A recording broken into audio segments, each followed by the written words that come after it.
और चलिए अब बात कर लेते हैं राम मंदिर की और राम मंदिर के 14 दरवाजों के रहस्य की। जब से 14 दरवाजों की खबर आई है, लोग पूछ रहे हैं कि आखिर इन दरवाजों का इस्तेमाल कैसे होगा। क्या गर्भगृह के 14 दरवाजे होंगे? इन दरवाजों से कौन जाएगा और ये कहां पर होंगे और कहां की लकड़ी से बनकर तैयार होंगे?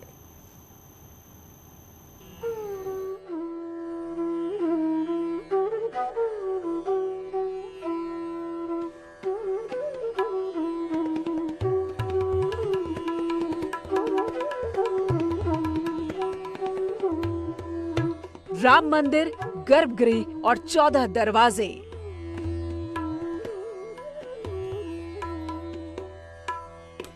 जैसे जैसे नींव से निकलकर मंदिर का ढांचा ऊपर की ओर तैयार हो रहा है, राम भक्तों के मन में उत्सुकता बढ़ती जा रही है।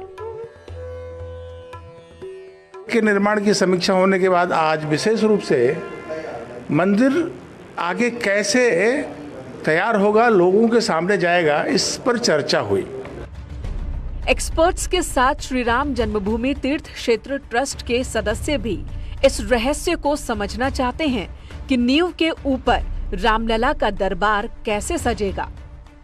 जैसे प्लिंथ बनने के बाद गर्भगृह या प्रथम तल का निर्माण होगा, गर्भगृह तैयार हो जाएगा, उसमें भगवान की प्रतिष्ठा होगी, तो फर्श कैसी होगी? गर्भगृह के आसपास क्या होगा? गर्भगृह में जाने के लिए किन रास्तों का इस्तेमाल होगा? गर्भगृह के आसपास की डिजाइन क्या होगी? फर्श के ऊपर डिजाइनिंग कैसी रहेगी? वो मार्बल का जो पत्थर है वो कैसे उस पर इनले वर्क होगा, उसकी डिजाइन, उसके प्रकार, वो कैसे होकर के सही समय से लग सके, इस पर विस्तृत चर्चा उसके विशेषज्ञों के साथ हुई है। 1 जून को सीएम योगी आदित्यनाथ ने गर्भगृह में लगने वाले बंसी पहाड़पुर के पत्थरों का पूजन किया था। उसके बाद गर्भगृह निर्माण की आधारशिला रखी गई। उसके बाद से ही नींव के ऊपरी हिस्से को तैयार करने पर चर्चा चल रही थी। हालांकि मंदिर का मैप पहले से ही तैयार हो चुका है, लेकिन असल में जब काम चल रहा है तो उसे असली रूप देने की चुनौती है। 1 जून से 22 जून तक गर्भगृह में 45 पत्थर लग चुके हैं। मंदिर ट्रस्ट के मेंबर की माने तो अगस्त तक मंदिर निर्माण के प्लिंथ का काम पूरा कर लिया जाएगा। अंदर का जो स्पेस होगा वो 20 फुट चौड़ा, 20 फीट लंबा होगा। ये बाहरी पत्थर 6 फीट के हैं, 6 फीट मोटे हैं। ये चंपत राय जी ने जानकारी दी थी न्यूज 18 को। लेकिन जो अंदर का गर्भगृह का स्पेस होगा वो 20 गुणे 20 मतलब 20 फुट चौड़ा, 20 फुट लंबा और विशाल का। इस मंदिर में सबसे बाहरी पत्थर इसी तरीके नक्काशीदार होंगे। मोटे और मजबूती के लिहाज से इन पत्थरों का इस्तेमाल करें और साफ सफाई के बाद कुछ इस तरीके से दिखेंगे। इन पत्थरों को जब आपस में सटाया जाएगा तो ये दीवारों, ये कागर, ये सब एक एक चीज मिला देंगे। आप इसको ये नहीं जान पाएंगे, यानी कि ये जो गैप है ये गैप नहीं दिखाई देगा। बिल्कुल, ये पत्थर बिल्कुल देखिए ना, इस डिजाइन और इस डिजाइन को मिलाना है। प्लिंथ निर्माण में 17,000 पत्थर के ब्लॉक लगने हैं, जिनमें से 7,000 ब्लॉक लगा दिए गए हैं। 10,500 ब्लॉक मंदिर परिसर में मौजूद हैं। हर रोज 160 ब्लॉक लगाए जा रहे हैं ताकि जल्द से जल्द गर्भगृह का हिस्सा तैयार हो सके। वहीं दूसरी ओर 3 दिशाओं में रिटेनिंग वॉल का काम 6 मीटर तक पूरा हो चुका है। मंदिर बन रहा है तो उसमें दरवाजे भी लगेंगे, तो दरवाजों में ऐसे 14 दरवाजे हमारे ग्राउंड फ्लोर पर लग रहे हैं। गर्भगृह के दरवाजे के साथ साथ 13 दरवाजे और लगेंगे। उन दरवाजों पर भी कैसे दरवाजे हों, उसकी डिजाइनिंग कैसी हो, इस पर भी चर्चा हुई है। प्रथम तल पर रामलला का गर्भगृह होगा। प्रथम तल पर ही रामलला विराजमान होंगे। गर्भगृह के सामने एक दरवाजा होगा।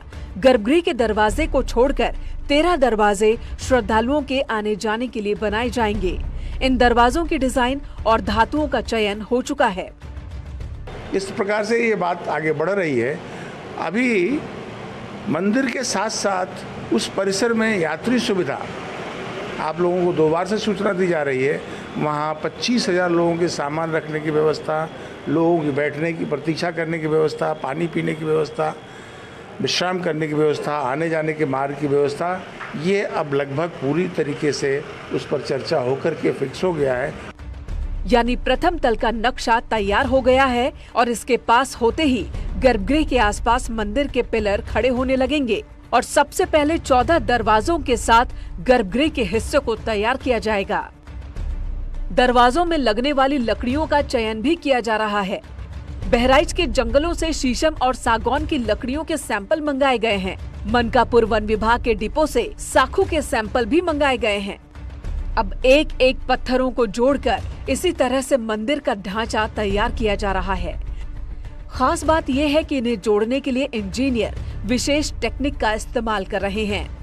टेक्निक का इस्तेमाल किया गया है। ये देखिए, ये है, ये होल नुमा है। इन पत्थरों को आपस में जोड़ने के लिए बाकायदा ये होल है और इन होल से नीचे के प्लिंथ में ये पत्थर रहेंगे, नीचे से यहाँ से भरे जाएंगे। इसमें भी ये देखिए, अभी तमाम ये होल चीजें, ये तांबे के पत्थर है, पत्ती है। ये टाटा कंसल्टेंसी के सुझाव पर बनी थी, ये वैज्ञानिकों ने बनवाई है। इन्हीं पत्थरों से, इन्हीं पत्तियों से वो जोड़ा जा रहा है। जो तांबे की पत्ती की अब तक चर्चा हो रही थी, वो ये पत्ती है। और इस पत्तियों से जब जोड़ा जाएगा तो इसमें कभी मोर्चा नहीं लगेगा, कभी इसमें ये नहीं होगा कि हाँ इसमें दरारें आने। जो उम्र तय की गई है ट्रस्ट की ओर से कि सैकड़ों साल से ज्यादा, 1000 वर्ष की आयु है। वैज्ञानिकों का दावा है कि 1000 वर्षों तक ये मंदिर हिलेगा नहीं। यानी कि इन पत्थरों को जोड़ा भी जाएगा तो मजबूती होगी, साथ ही इसको नींव के जो होल दिखाई दे रहे हैं हमें, इसमें भी बंधा जाएगा। यानी कि जो मजबूती होगी वो काफी ज्यादा बेमिसाल होगी। और इसका खास ख्याल ट्रस्ट की ओर से किया गया है कि चूंकि 500 सालों के इंतजार के बाद ऐसा मौका आया है जब राम मंदिर का निर्माण कार्य चल रहा है, तो ऐसे में श्रद्धालु ये भी चाहते हैं कि वो लंबे समय तक, हजारों सालों तक इस मंदिर की आयु रहे। और शायद यही वजह है कि मजबूती के साथ कोई कॉम्प्रोमाइज नहीं किया जा रहा है।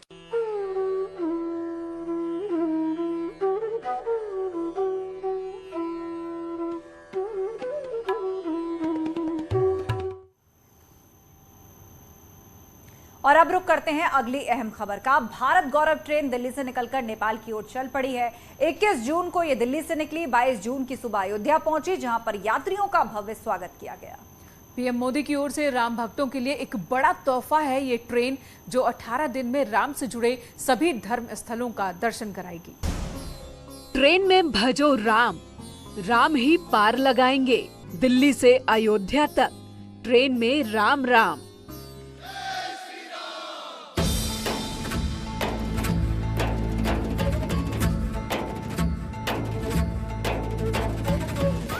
अयोध्या से नेपाल तक बोलो जय सिया राम।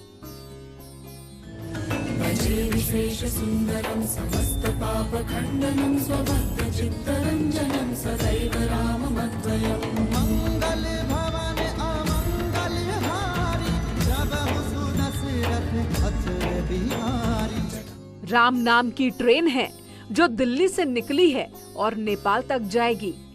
8000 किलोमीटर में राम धाम की यात्रा कराएगी। 21 जून को दिल्ली से निकली और 22 जून को सुबह 7:30 बजे अयोध्या पहुंच गई।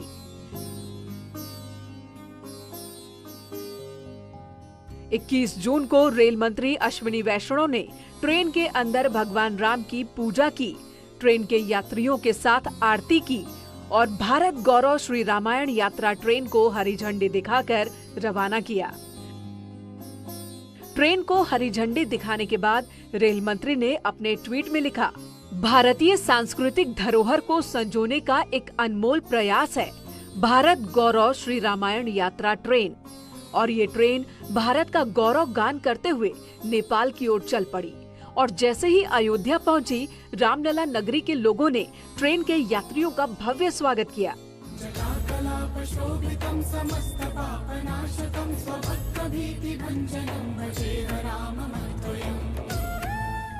भारत के गौरव की कहानी बताने वाली ट्रेन का स्वागत करने कला और संस्कृति से जुड़े लोग पहुंचे थे। पर्यटन मंत्री राजवीर सिंह और अयोध्या के सांसद लल्लू सिंह ने तीर्थ यात्रियों को फूलमाला से स्वागत किया।